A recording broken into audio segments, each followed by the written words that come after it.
Cam, dude, how you doing, bro? Awesome, of course. Back in this view, why would I not be? Yes, bro. This is crazy. So, yeah, Cam's coming over right now before he heads out. He's been here for 3 months in St. Petersburg, Florida. Yeah, it's pretty much my second home. It's his second home. He fell in love with it here. But yeah, this is an inspiring story and journey about the trials and tribulations of quitting a 9-to-5 job. A really crazy one. You know? Yeah. And more like a 6 to 6, not 9 to 5. Yeah, so Cam knows that what you've been through most likely in a lot of different ways related to 9 to 5, what I've been through. And so that's why we connected on so many levels through Facebook, was because I was like, dude, you've had a super shitty time, like with shitty jobs? Oh, me too. Whoa. Oh my gosh. Like, and copywriting is going to free you? Yes. And so, dude, it's been a pleasure having you here for 3 months, but this is a perfect cherry on our experience here, a cherry on top before you head out again and come back, hopefully. That's it, man. Oh, I'll be back. I'm from here now. Yeah. I'm from Scotland, but I'm actually Florida. I'm like, whatever you call it. I'm from St. Pete now. That's it. Heck yeah. So a little background. I'm Christian Davis, a full stack email marketer. I've made millions for some of the biggest info gurus in the game. And I'm a copywriter by trade though. And yeah, just having an amazing time doing it. But just like you, I also had a really rough time quitting my job. I used to work at Costco, and so yeah, Cam and I connected because he was looking to get deeper into copywriting, I believe. Mm-hmm.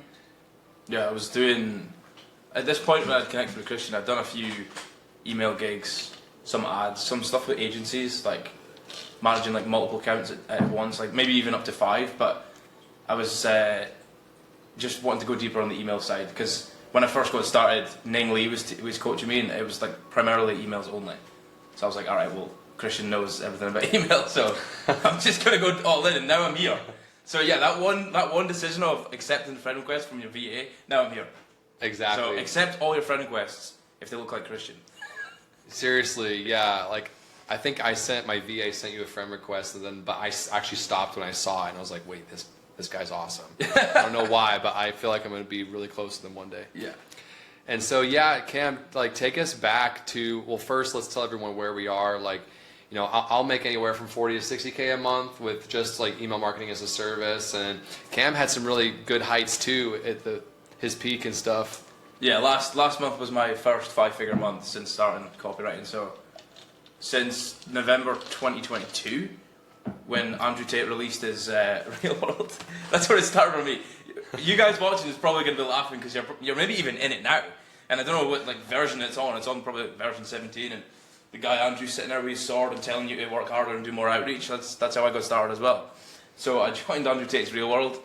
And that's 3.5 years ago. And for the whole time until end of May 2024, I had a job. I had an oil rig job working 12-hour night shifts for 3 weeks in a row in the North Sea in Scotland, freeze my ass off. So I didn't really get the skill acquisition that I wanted to fast enough because I was just working all the time. So it took me so long to get start to get any retainers and feel like I get any progress. So March, which last month, was the first time I made $13,000. Wow. Yeah, that's my peak. Not quite 60 yet, but we're getting there.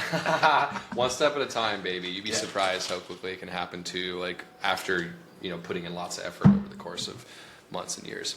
Yeah. But yeah, so take us back, Cam.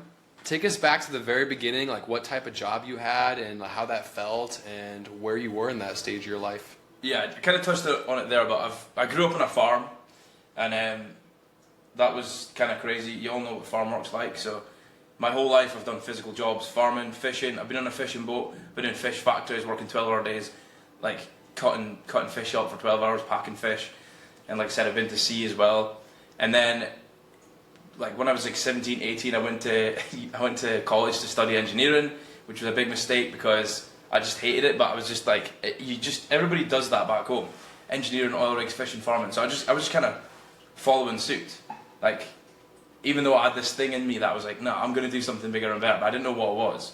And I just had this voice in me that was just you're going to do something different. And every job I got made this voice come louder. Because no matter what I did, I just could not get rid of this feeling of you're not supposed to be in a job. I just could not. Dude, yeah. It was a feeling of almost like you couldn't get out of bed in the morning. In fact, one time I worked at a fish factory during COVID. They were making us come in at 5 in the morning. You would start at 5 instead of 6. I mean, 6 is bad enough going to a fish factory, but 5, they're like spreading this plastic sheet across the factory because COVID was like stopping people. The entire factory. The entire factory had to split up. Like the girl was standing here gutting fish, then she would be standing here. So you had to come in here with like a blue polythene thing at 5 in the morning before they came in and just decorate the whole place, right? So that was one time I got up and I physically couldn't get out of the bed. I was just like, I texted the guy saying, I can't, I'm done. I hadn't even made any money online yet, but I was trying, but I still had to have a job. That was like one of the low points as well. But the worst thing for me was working on oil rigs, because the oil rigs are a trap. Nowadays, the oil is not what it used to be. Everybody hears the word oil rig and thinks, oh my days, it must be amazing money. But a lot of the jobs, especially the ones that I chose to do, which I'll get into why I chose to do this one in a moment, a lot of them are like, if you take the wage that you get and divide it by 2, you just get what you do in a normal job on shore. But it appears to be that you get a lot of money because you work 84 hours a week. So you're doing 12-hour shifts 7 days a week for 3 weeks straight, and then you get a big fat 40% tax. And you look at the statement at the end, and you think that's not even good money. And if you half it, and you can make money stacking shelves in Tesco or Walmart, Walmart's their Tesco. So you can. There's just this misconception of what good money is, and like I chose to do the bottom tier jobs, which is like industrial cleaning. Even though I studied engineering, I steered well clear of engineering because my soul just knew. I was like, I'm not going to be an engineer. Thankfully, I got to work on oil rigs during the summer and during the winter, and on like oil terminals and stuff. And I saw the kind of work that I could be doing as an engineer. And I was like, just with a third-party contractor at the time. And I used to walk past their offices and like see them out in the field, and I just knew straight away. I was like, I'm not going to be an engineer. That looks absolutely shit. It looks like hell. Like I just knew straight away. So whilst I was in uni, wasting time, partying, chasing girls, drinking, drugs, the whole thing, all my friends are like studying their asses off trying to get engineering jobs, and all I was thinking about was travelling. That's all I was thinking about, was travelling. Because I knew I had to get out. It was more of an escape. You know what I mean? It was more of an escape of like being in this feeling of like frustration and helplessness, no matter what the job or what the course is that I did. So that's basically. Yeah, dude, me too. It's like I describe it as, that quote from The Matrix. It's like by finding out the truth, like by me watching YouTube videos like this and finding out there's people absolutely crushing the game, traveling in 5-star resorts, staying in whatever apartment they want, getting whatever the car they want within reason, just like not feeling like they have to work the fingers till their nubs their entire life. And I would sit there in bed at night, like no friends, lost, working at Costco, making $11 an hour, and like my soul would hurt, like a deep pit in my heart, and I would just be like, I would think of these people like living the life of my wildest dreams, and it was like a splinter in my mind driving me mad until I act upon it. I literally couldn't stop, and so there were moments where I get depressed and stop, or I would get, buy a course and it wouldn't work, and I would go thousands into credit card debt. This was before I found copywriting and providing a service. I tried lots of stuff, drop shipping and Amazon FBA and Kindle publishing, and it's like nothing really got me there until I discovered copywriting. And yeah, you get depressed at certain points because you're spending all this money, and then you wonder if it's actually possible. And so that's why it's fucking important that you surround yourself with people crushing it like this. And so Cam knew what he was doing when he hit me up, and so let's get into that part. So you're at the oil rig in Shetland, off the Shetland Isles, right? Yeah, this scenario was like 2024. 2023, I decided to go back to the oil and gas. I actually had a break because it was so unbearably painful that I physically couldn't stay on oil rigs anymore. Like I literally was depressed, and like I could not handle it anymore. So I quit, and I went back to do normal jobs like Amazon delivery, cleaning, working at a gym like Nuffield Health. I think I lasted 2 weeks as a sales guy there. I lasted 2 weeks, and at the time I hadn't made any money yet. I tried 4 things. I tried high ticket affiliate marketing, which turned out to be an MLM. They was trying to sell like $4,000 water machines to people in Scotland, where they all think that the tap water is like the Holy Spirit. Honestly, they actually do think that. So imagine the market there trying to sell a $4,000 water machine to Scottish people in lockdown. Doesn't make sense, does it? So that was the first thing I got started with. Then I was trying to be a podcaster and a mindset coach, And finally, I found copywriting, and I'm going all in on this courses from Andrew Tate, and then it was like Kyle Milligan, and then it was like Ning Lee, and all these people, right? And it got so painful by making like £200-300 per week in these jobs that I realised that, okay, I can't afford to continue investing in myself. I'm seeing these guys on Instagram crushing it, and I'm on all their email lists that are doing well as copywriters, and I'm thinking, wait, so they all have coaches, they all have mentors. That's the key to the game. I can't just keep sitting here paying $50 a month to a mediocre surface level course. I'm like, I have to do something different. And then that's when I decided to go back to the oil rigs, which was an extremely painful, like, egotistical, like, my ego got like it felt like it got stabbed, because I was like, okay, I'm going back to this thing I promised I wouldn't go back to. But the perspective changed.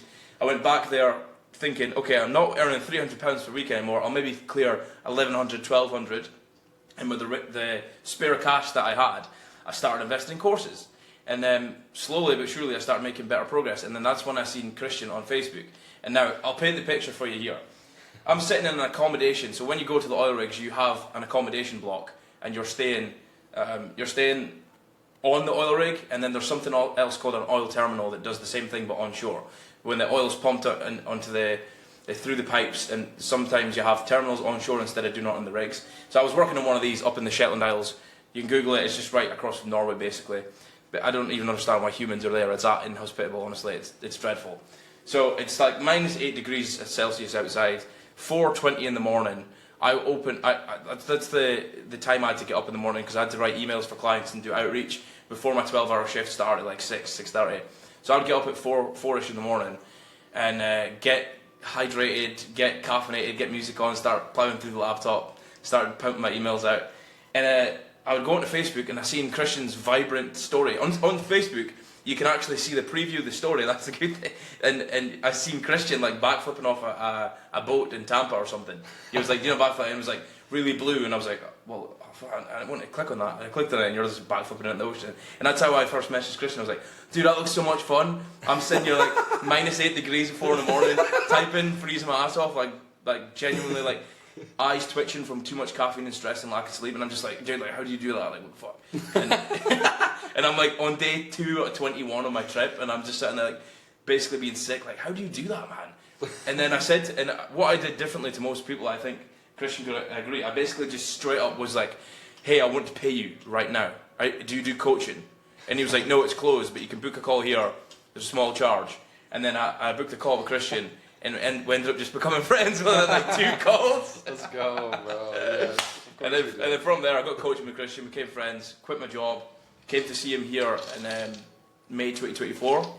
Oh, June. I got here in June. So basically, 1 week I'm up there in Shetland, freezing my ass off, like slowly making progress, like 2, 3, I think 4K a month.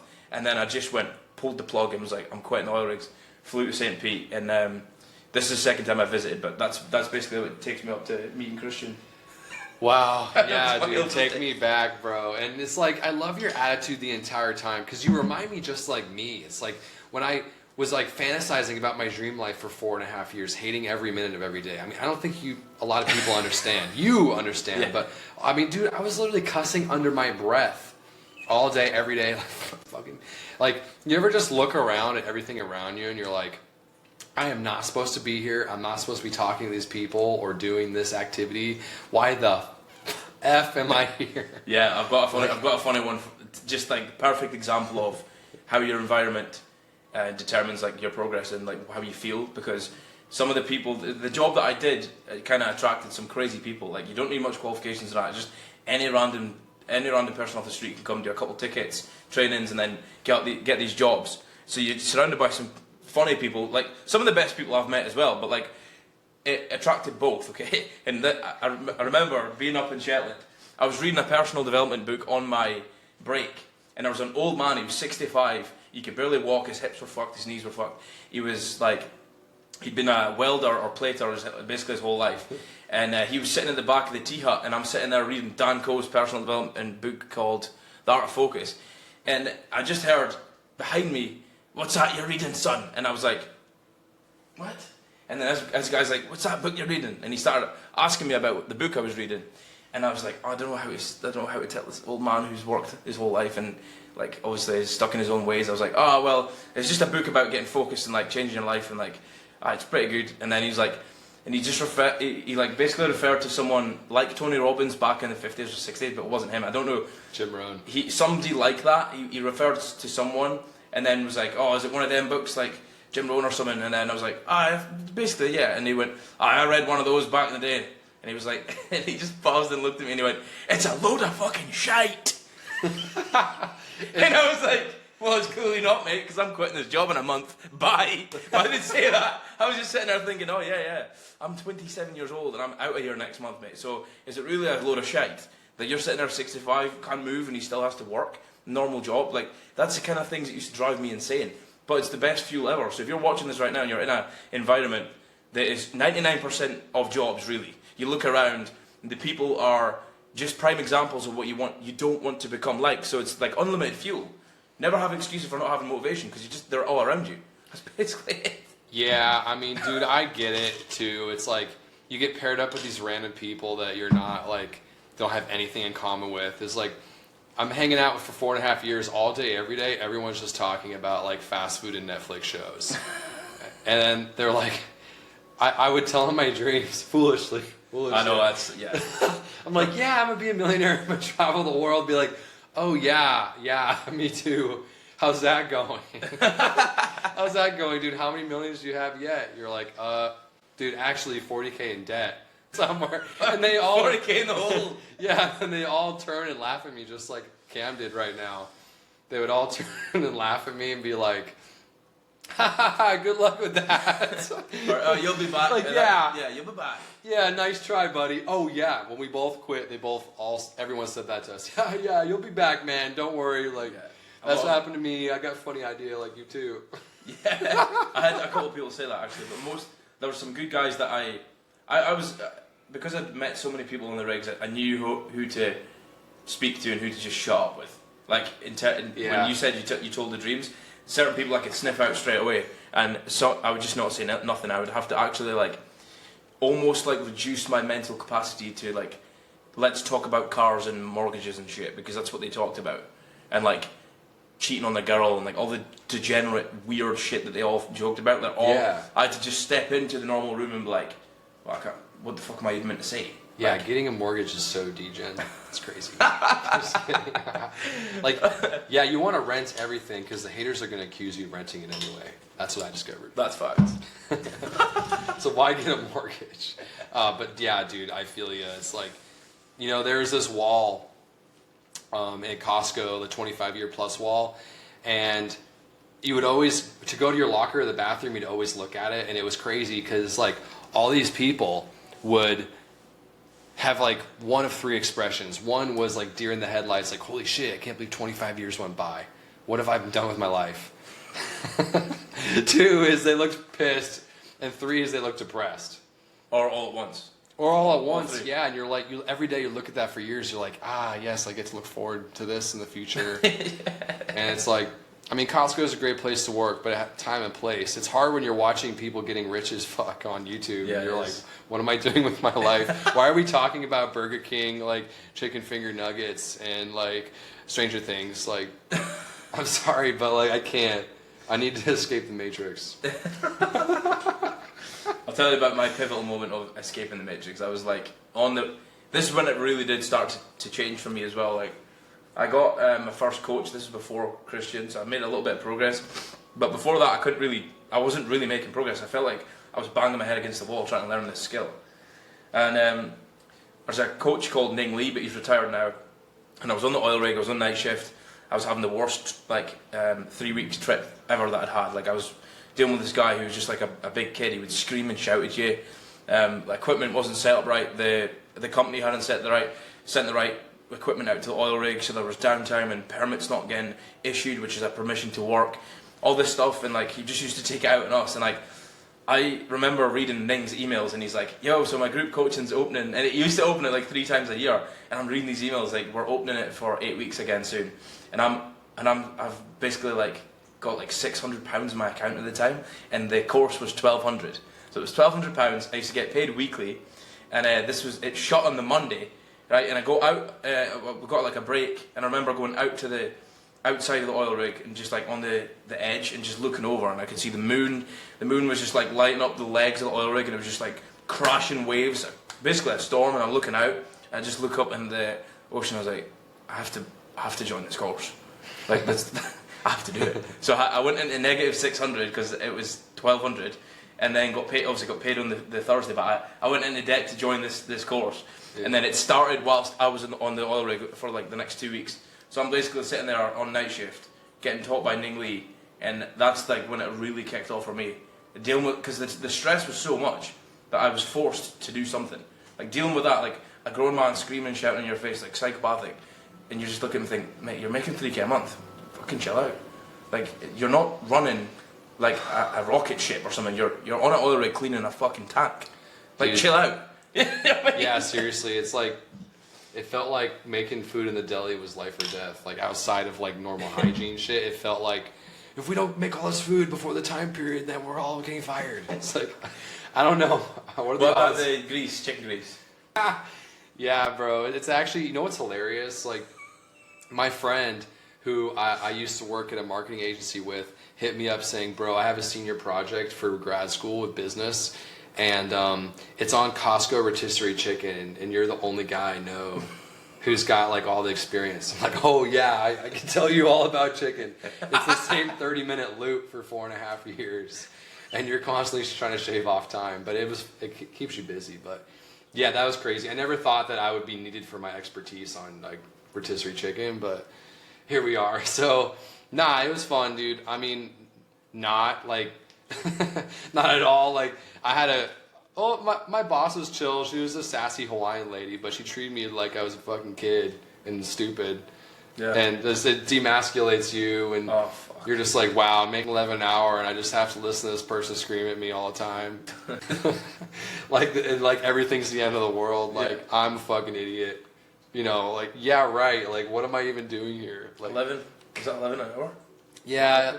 I mean, I've worked for less, dude. Like, shit, copywriting. My first copywriting job was $2.90 an hour. Blacklight mini golfing place was $7 an hour.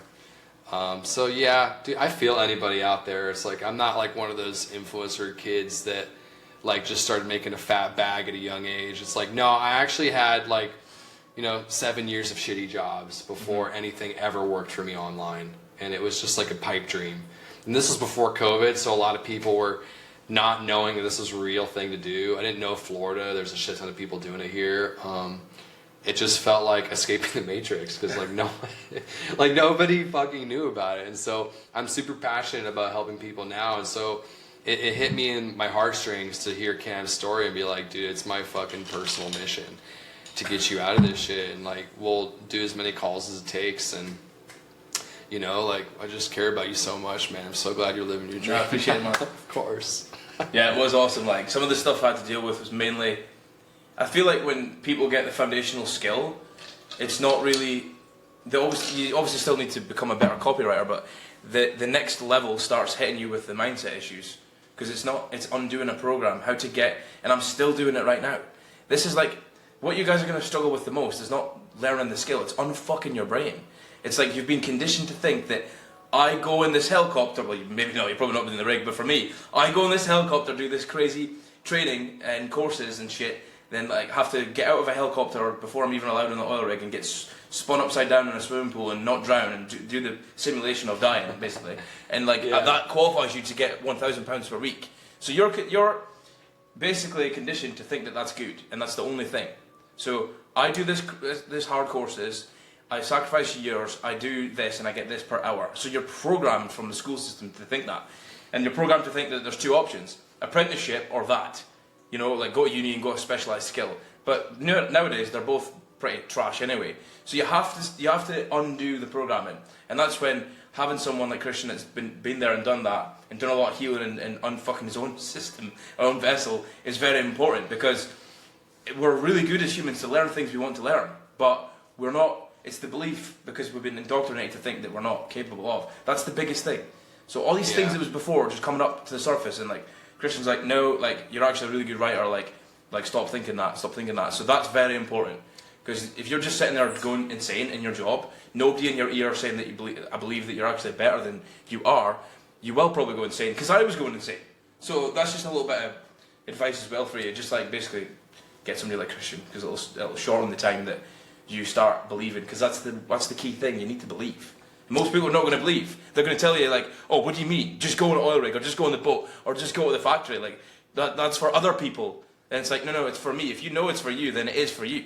And then listen to people like Christian who've actually been all the way basically from where you're at now to like, I'm somewhere in the middle, but Christian's over here. So you need to get someone like him. I'll be there soon though.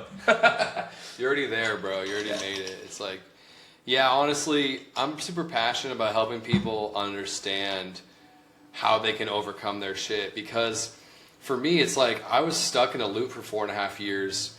Like, I just couldn't get out of it and couldn't quit. And then I eventually moved into a house with two 26-year-olds making anywhere from $200 to $600K a month each.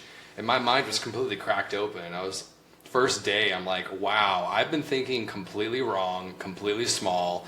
And I compared myself to their journey. I'm like, why did they get super rich super quick and I didn't, and I stayed stuck? And then I would look at my DMs and it would be people saying, hey, I'm still stuck at 2K a month after doing this for 8 years. I'd be like, why do some people blow up and others don't? So I dissected it and discovered a lot, and it's just, yeah, it's super crazy. Hey, I have an idea. Let's talk about the moment we decided, fuck this, I'm quitting. Oh, your job. Yeah, your job. Okay.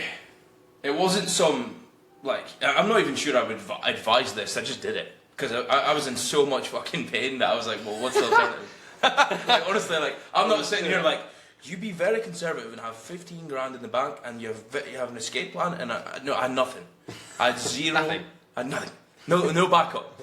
I was making about 2 to 3K pounds per month as a copywriter, and I was making that in the job as well. I was net taking home like 3 point something for doing 3 weeks away from home, and then making that on the side, and I was like, alright, this is looking quite even at the moment.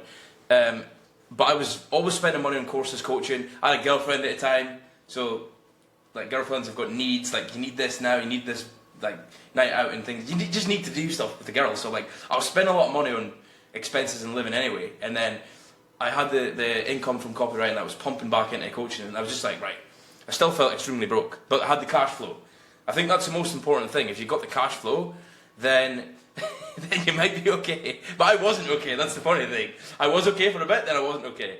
But the moment I knew that I was going to do it is like, it was after that I saw you and doing that, like, whatever you're doing, having fun. And I realised, like, I kept speaking to 2 or 3 people that knew that I was on this journey and knew that what I was doing before the shift started and at work. I was always going to my room and working on the laptop, whilst everybody else went to their rooms with, like, Coke and, like, crisps and chips, potato chips and candy and everything, and then they would just go and jerk off to porn. Like, that's literally what they would do. Like, all day, their daily routine was that, and I'd go open the laptop and work, right? So While you're doing 12-hour shifts, that's the important part. yeah, 12 hours on the clock, and I would obviously get up like 2 hours before that. So the moment I knew is like, I had this cash flow coming in, but I still didn't really know what I was doing. Like, I still was scrapping on Upwork and doing like job applications, just didn't really know what I was doing.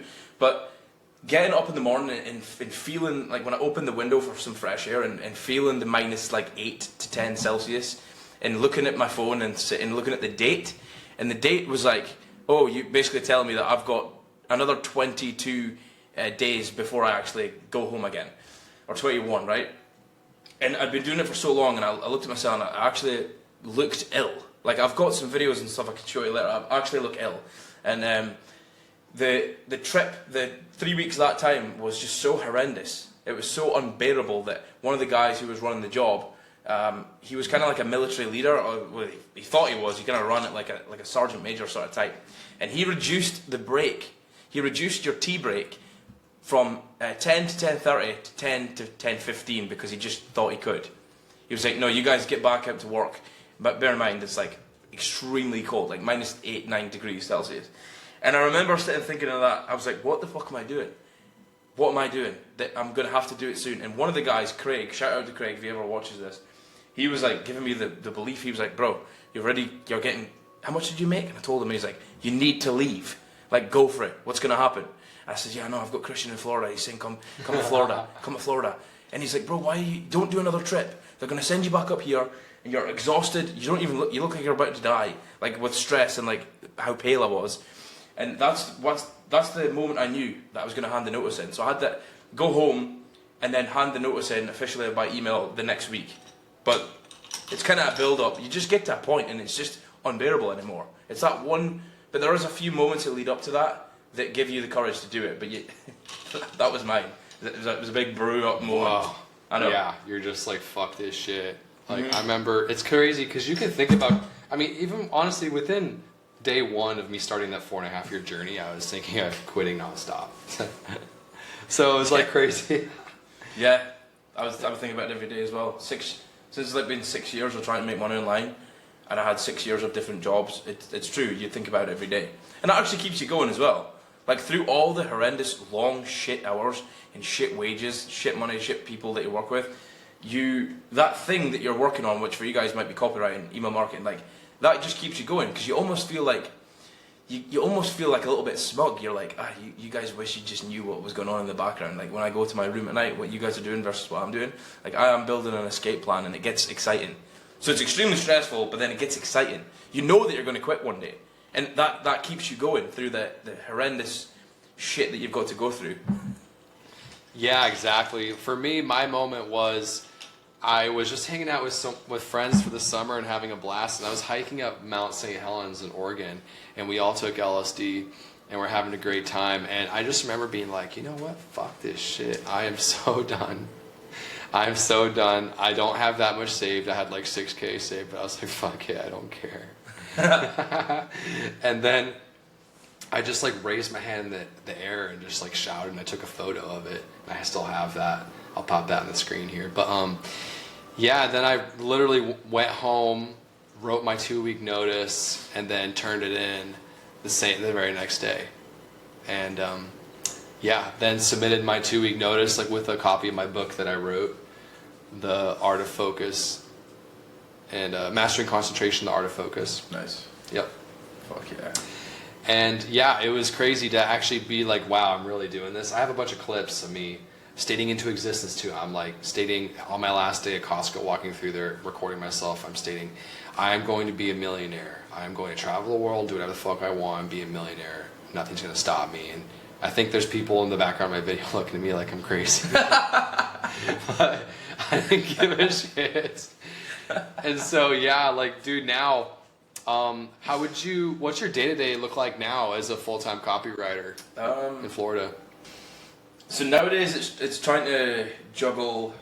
So now I'm working with 3 clients at the moment, and I've got a few in the pipeline. But the way that I structure it now is I always spend the first hour roughly on the balcony in grassroots with the sun in my face, outreaching, because I want to fill my own cup up first. And this was a thing that Christian taught me as well. You want to keep your pipeline being like filled up, because you don't want to ever lose clients and be scrambling, because I've also been there. It's absolute hell. Yeah. So I start off by doing that, and then I go on to serve the clients I've got. So I'll basically crack the laptop open and start going through some of the emails or some of the ads that I'm writing, and then after I do that as early as possible because my brain's the freshest, and then I save any learning typically till like later on in the afternoon when I'm kind of having that little energy slump. So it's not, I don't use that time to write copy because I'm a bit tired. So this is just kind of like over the couple of years getting to know me and how I operate better. So I structure it in that way. So like early afternoon, late afternoon sort of for learning or chilling, or just like I don't constantly sit and work. That's the thing. I'm either doing the work, distracting other people because that's what I'm like. I'll just distract other people and speak, have a laugh, and then go back to doing stuff, and then realise like, oh shit, I just wasted that guy's 40 minutes. Like, oops. That's the freedom lifestyle. That's what you get to do. If you don't want to do it, like a lot of the times, it's just great to have the freedom to just be like, oh, I'm not on an oil rig now. I can just walk down the street. They're pissing me off, so I'm going to stop that and leave and just calm down and come back, and then they keep going. That's the beautiful thing. You're working on a laptop from anywhere. If they're annoying me right now and I can't do that, okay, get some music on, go for a walk, come back. Instead of you're just trapped at the job. You don't have to deal with that. That's the most beautiful thing, I think. Yeah. It's just quite simple. It's not really like anything extravagant. It's just writing, working, distracting people, having a laugh. For me, it's like being able to book a plane ticket anywhere and stay just about anywhere within reason and not worry about it and not need to tell anybody or ask permission. 100%. That's it. That's the key right there. That's like wake up any day and just decide, you know what, I actually don't want to work today. My friends are going to the river. I'm gonna rebook some stuff and do that instead. You know, that's huge. And so, yeah, what did you think about copywriting when you first heard about it? Like, did it seem too good to be true? Like when you saw my story of me doing a flip off the boat, and then my apartment and like what I was doing and my content, like what'd you think? I'm not one of those who I just knew it was real. I just knew. I'm not one of those who's like, oh, that's nice try, Diddy. No, I just knew. I don't know why. I've just been told. I just always knew that it's all real, and that I will do it. Like some of you watching will be thinking that. Like you're not like, you can see through the people who are real and not. Like if someone's like 20 and they're like sitting on a Lambo bonnet and they're taking a picture of it in Miami, it's probably not real, let's be honest. But like there is things that you can decipher through and discern through and be like, actually that is real. And if the story's there, like the actual story you can go watch, it's quite easy to tell who's real and not. And I just knew. That's amazing. And so did anything almost stop you from making the first move, like to start making money online and traveling and being a copywriter? It didn't. Nothing was going to stop me, and here's why. Because I travelled Southeast Asia without making money online for 3 months first. After I'd finished my degree in engineering, I was so unbelievably stressed and like pissed off with the way that my life was going to go by sticking to this degree that I was like, all right, well, what am I going to do? Oh, I'll just travel Southeast Asia by myself. And this is where the whole making money online thing came, because I had the amazing experience of travelling Asia for 3 months by myself, and then I literally met people making money online whilst I was in Vietnam. So the whole world was shutting down during coronavirus, like, and I'm sitting there in Vietnam, and I saw this girl from Manchester, and she was making money online, and she was sitting there smoking a cigarette, telling us like, oh, yo, this is going to be a financial crisis more than a virus like crisis. And I was just like, what the fuck is this girl talking about, right? And then she told me I make money on Instagram, I make money selling makeup, and I've got a team selling makeup with me, and I was just like, what? But that installed something into my brain, and that's how it all started. So I was fortunate enough to have an experience of like the fast travel life, and then meet people who are also doing long-term travel, but they were making money online, and then that set me off, and I committed to it. As soon as I decided I will make money online, and I was like, I will die trying. That was it. So there was no like, I might do this, like, you know, no, I was doing it, and that's it. And sometimes I think that's the attitude you've got to have. Because there's so much things that come up, so much life happens in so much different ways that you're going to question it about a million times. But if you've committed to yourself verbally, it's either this or I die trying, then that's it. And that's the attitude that I had.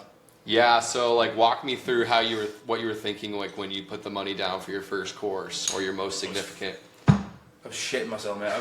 I was getting the first thing I bought was a $97 community, which ended up being a like massive upsell into like, buy this high ticket product. Yeah. Like, I now understand, but like I remember this guy. So all I did is sitting in my mum's house during coronavirus lockdown, and I just see this ad pop up saying, "Hey, do you want to make money online?" He's on a swing in the Philippines with like beautiful tropical weather. I was like, "What? Yes." I just was in Vietnam, and like people make money online, and I'm sitting here like in my mum's house lockdown. Oh yeah. And then I filled in a type form, spoke to this dude. And he was, and he ended up messaging me saying like, okay, well the first step is join this community. It's only £78, so $97. I was like, and I ignored him. And he followed up 5 times, and I ended up joining. And I remember like my mate was like, oh yeah, you're just gonna steal your money and run away. It's gonna be like a big scam and that. Like don't do it. And I'm sitting going like, well, if James is right, like oh my days, like he could be right. and then Agent Smith. Yeah, Agent Smith. Like, oh man, I was genuinely terrified, and I did it anyway. Key, I wouldn't be here if I didn't do it. And I just did it. I was like, well, what the fuck? What am I gonna do instead? Sitting here playing Call of Duty, drinking wine, and during the lockdown, like, what else am I gonna do? I feel you. It's like that's the key moment that defines you for the rest of your life. You know what I mean? Because that decision right there is why I'm here, which is fucking nuts to think about. Yeah, because it's like if you can't stomach like making a leap like that into something new, then like, what are you gonna do when it comes time to like close a client or like hire your first person or you know, like do anything that's out of your comfort zone, like make millions for your first big clients, like you're going to be scared the same way. And so for me, that's the main thing that like finally changed was that I was scared my whole life. I was weak. I was soft spoken. My voice was really high pitched. And like I just like felt lost. I wasn't really ever good at anything. And that's why I was losing at everything I did. That's why none of that shit worked for me. Kindle publishing, drop shipping, all that. The truth is, all that shit works. Okay, some is harder than others. Some fits personalities better than others. But that's not the point. It's like I didn't make it work because I had shit holding me back. And so I watched a video sales letter and a webinar. And the call to action is book a call, and I'm pacing around my hotel room in Mexico, and I'm just like, fuck. If what this guy's saying is even like 25% true, I'm all fucking in. And that was like my first like copywriting introduction, was some guy talking like that. Okay, and so I paced around my room, like I booked the fucking call. I'm like, I'm showing up to that shit. Where's the first spot on his calendar? I'm there. I get there, I'm like, I have nothing better to do with my life. Like, living in a cartel-infested ghetto in Mexico. I quit Costco. I have tens of thousands in debt. I'm going negative on credit cards, like crazy. And I show up to the call with the guy, and I'm like, look, honestly, my life can't get any worse, bro. Like, stop your pitch. Okay, like, if it's 5K or less, just run my credit card. Like, I don't even really want to look at the balance on there, honestly. Because, like, none of this is real anyway. I don't really think that number's real, or my reality right now is real. I see the future. And I just had fucking conviction. For one time in my fucking life, I had conviction, and man, it showed. And man, you can ask that guy now. His name was actually also Cameron. Really? And yeah. And so, yeah, my life changed forever. I took the same mentality to client getting. I got my first client within 2 weeks, and 3.5 years later, I'm running the email marketing for a guru making $12 billion a year. Like the biggest self-development guru in the game. So anything is fucking possible. If you have conviction, you stop fucking letting life own you. And you own your fucking life, and you stop taking shit. You're like, fuck this shit, give me the ball, I'm gonna try to make a score right now. You know? Like, put me in, coach, let's fucking go. I'm tired of being a bitch on the sidelines. That's one thing I've learned from Christian as well, and I only learned it recently. Even though I was in the game, I've learned to actually undo the little like soft, like, okay, maybe I can do this. It's all about conviction and belief, and actually thinking, no, fuck you. Looking around and like, no, you're not actually better than me, and also, shut up, you're not going to tell me I can't do this. And that's like, and it's actually just the way it is. That's the way that I've always been. But there's a program, and like I said at the start, there's a program, and it tries to keep you like, that's okay, I fuck up. When that opportunity's gone, you've just got to fucking grab your balls and be like, I'm gonna get it. You want to leave, Mr. Client, because of stupid bullshit reason? Okay. Yeah, dude, fuck that. Yeah. You know, it's like, so that's crazy. And then what changed for you when you actually committed and went all in? I know that was hard. I made 13K. And I was like, could we just pause time so I can hit 20K? But unfortunately it didn't happen. But like, I was getting that momentum for the first time in my life because I just stopped giving a fuck. I was like, alright, I'm just going to shut my brain up, and I'm going to do the outreach, and I'm going to not be a bitch, and like, just do it, and just switch the brain off. Yeah. Retard maxing. Honestly, a little bit of retard maxing goes a long way. Some of you are too smart to be successful. That's what I watched this video and it says, you're too fucking smart. Stop overthinking it. Just start doing it. Overdo, underthink. That's like the best piece of advice I've ever actually like had, is overdo and underthink, especially for this game. Yeah, so hanging out with high-level people was the best thing I ever did, you know, because like they'll call you out so quick and they'll like inspire you, and so that's why I love like having Yogi over here. Like he's absolutely crushing it, like 22-year-old Indian guy. Can't wait to get him on here. Making tens of thousands a month, traveling the world in crazy resorts. He's taking girls on crazy like 5-star resorts and like taking them to Michelin-star restaurants and shit.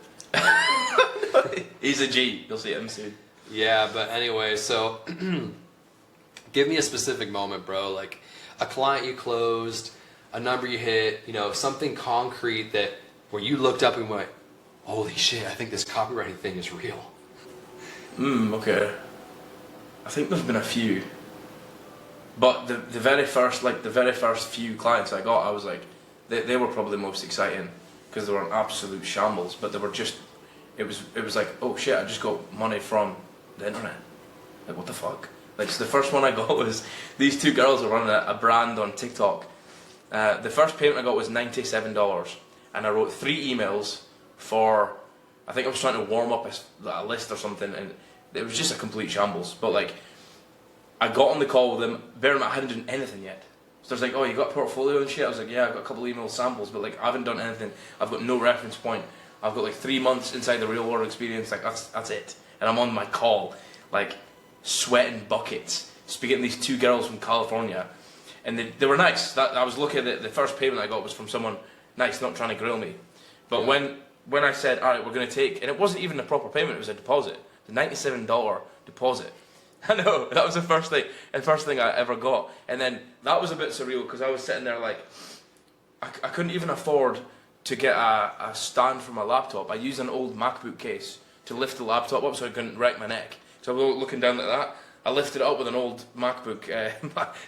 So I'm sitting there sweating, sweat patches around here, trying to sell them on $97 to give me something like some skin in the game. And that's when it kind of hit me. I was like, okay, well, maybe this is actually possible. But that was probably the second most exciting. The real excitement happened when I finally got like, and it's still small, but like 300, I think it was like £300 or something I quoted, 297. Yeah. Which, and that really felt like, oh, okay, I'm starting to get somewhere. So it climbing slow, you know, like 97, 397, and then more 397, and the next thing you know, you're getting 1,000. But like that moment there was like, I wrote 6 emails for a supplement client, and that's when it really hit me. I was like, the belief actually did switch a little bit in my mind. I remember looking around and thinking, what? Okay, he just gave me £297, and I've just done it in like, I did it in an hour. So is that my new rate? 300 quid an hour? That's what I started thinking to myself. I was like, I just did that 6 emails. This is before AI. I did it all myself within an hour, and I thought, that was actually pretty good. Yeah. That's the moment I was like, oh, maybe I can do this.